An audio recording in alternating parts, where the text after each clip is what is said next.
It looks like Jara and I have always been friends, but it hasn't always been that way. Let me explain a few things about myself and about the day I met Jara. I was born on a very windy day. I was a happy puppy. I had a peaceful childhood with my family in the forest, far away from the hustle and bustle of humans and civilization.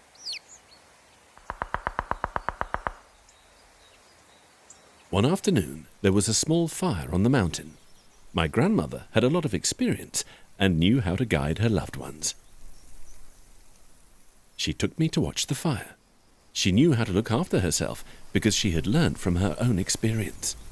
On that day, she passed on the wisdom that would save my life many years later, in the face of the great forest fire.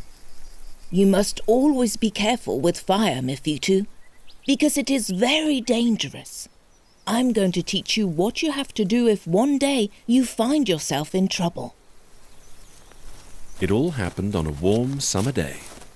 I had learned to defend myself, and I was looking for food in the forest.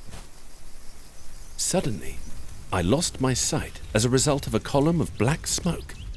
I could hardly breathe. In just a few seconds, I was trapped between the smoke and the flames. I started to run. I was very scared. The sound of the fire frightened me a lot, and I didn't know where to go. Then I remembered the day I was with my grandmother, who had shown me the fire, and instinctively I threw myself to the ground with my face down. First, I put my paws over my mouth and nose so I could breathe a little better. If I had had a damp cloth, I would have used it to protect me from the smoke and heat. Then I crawled downhill in the opposite direction of the wind and smoke. The fire rushed up the hillside as if it were in a chimney, and my grandmother came to mind with her teachings. Keep away from deep ditches and ravines. And never try to outrun the fire when it is going uphill. As soon as I reached the bottom of the hillside, I should come out in the opposite direction of the approaching fire. But out of nowhere, I saw her. In any other situation, I would have thought about food, or I would have kept running, but I stopped.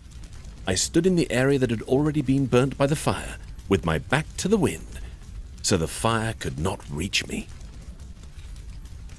I wanted to help her, but I was too frightened to get closer to her because I could get trapped in the fire too. Then I saw that she also knew what to do because she crossed the fire where the flames were at their lowest. As she jumped, her wool caught fire. She started to roll over on the ground, and soon the fire on her wool went out because it lacked air. I was scared when I got near her, but when I reached her, I realized that she was totally afraid, not of the fire, but of seeing a wolf approach her.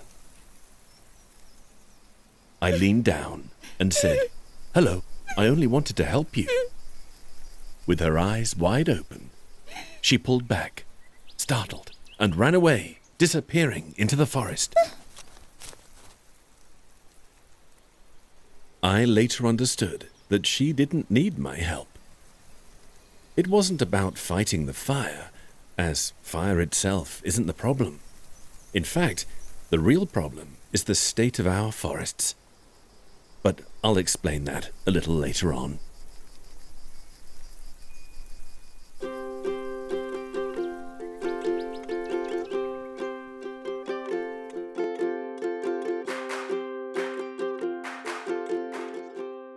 What do you have to do if you are surrounded by smoke and flames? Throw yourself on the ground and put your hands over your nose to breathe, or cover yourself with a damp cloth. and get as close to the ground in the opposite direction of the wind and smoke. Run up to the top of the mountain. Go towards the smoke and the wind.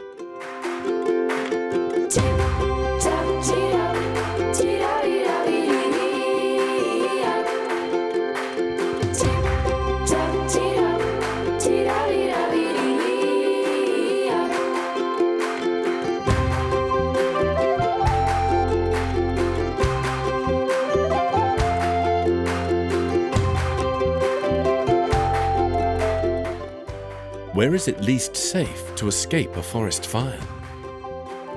In deep ditches and ravines.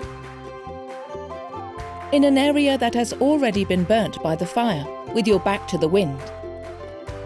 In a very large area without vegetation, prepared as a safe area.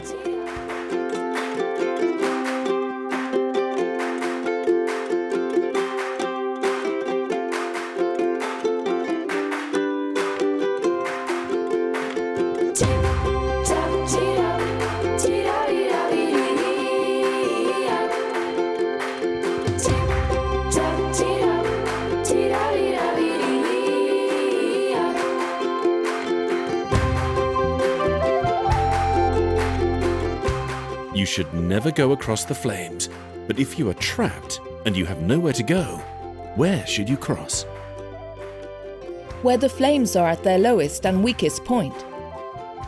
Where the flames are at their highest. Where the flames are redder.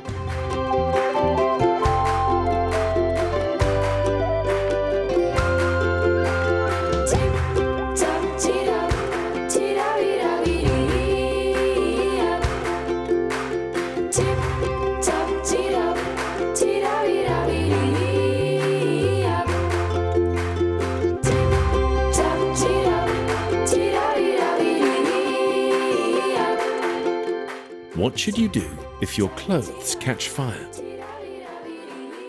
Start running. Roll on the ground so that air can't get to the fire and will go out. Stay still.